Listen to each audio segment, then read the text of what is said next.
আনন্দপুরে poster banner লাগানোর সময় তৃণমূলের হাতে আক্রান্ত হওয়ার অভিযোগ আসে। অভিযোগ নিয়ে বিজেপি সরাসরি গিয়েছে নির্বাচন কমিশন। এই মুহূর্তে সেখানে আপনাদের নিয়ে যাব শিশির বাজোরিয়া এবং দেবশ্রী চৌধুরী সাংবাদিকদের মুখোমুখি। দেখুন কি বলছেন।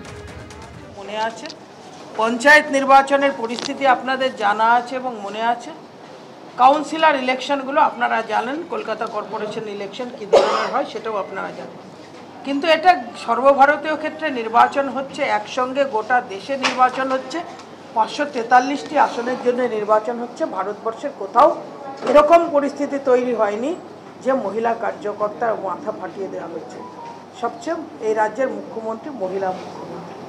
তো এই বিষয়টাই আমরা হাইলাইট করছি, জনগণের কাছেও হাইলাইট করেছি, নির্বাচন কমিশনকেও আমরা হাইলাইট করছি যে এই নির্বাচনটা যাতে অহিংস হয় তার দেখার দায়িত্ব সম্পূর্ণভাবে নির্বাচন কমিশনের এবং অবশ্য করেই রাজ্য প্রশাসনের কিছুটা হলেও দায়বদ্ধতায়।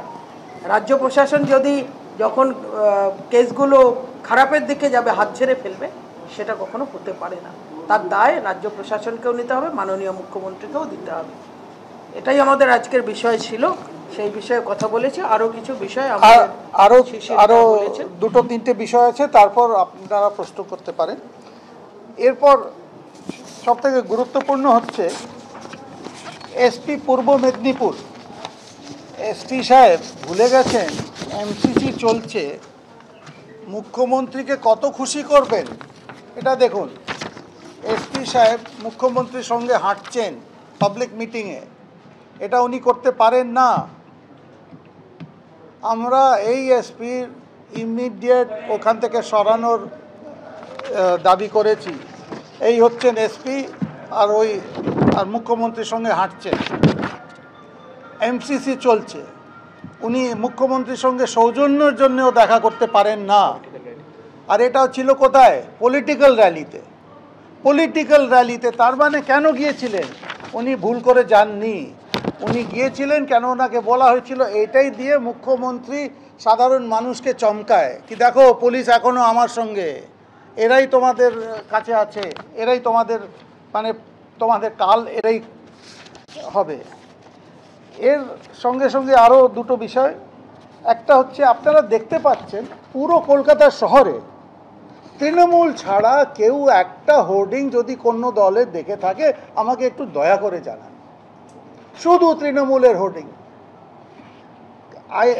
এমসিসির একটা পরিষ্কার নিয়ম আছে, ইকুয়াল ডিস্ট্রিবিউশন হবে। 1 তারিখ এপ্রিল আমাদের 30 মার্চের চিঠির ভিত্তিতে 1 এপ্রিল সিও সাহেব একটা ইনস্ট্রাকশন দিয়েছিলেন কেএমসি কমিশনারকে আর 2 আরওকে উত্তর দক্ষিণ কলকাতা, এটা ইমপ্লিমেন্ট করো। আজ প্রায় 1 মাস হয়ে গেছে, একটা হোর্ডিং নেই আমাদের। একটা জিনিস কি হলো এই সময়ের মধ্যে, কিছু হোর্ডিংয়ে আমরা পারমিশন পেলাম সুবিধা অ্যাপে, কিন্তু হঠাৎ ক্যান্সেল হয়ে গেল, কেএমসি আমাদের সব হোর্ডিং সরিয়ে দিল। কিন্তু তৃণমূলের হোর্ডিং তো আছে। আর আমাদের আরেকটা প্রশ্ন, 15 এপ্রিল অবধি তো এই সুবিধা অ্যাপে এই হোর্ডিংয়ের অপশন খুলছিল না, তো তৃণমূল পারমিশন পেল কোত্থেকে?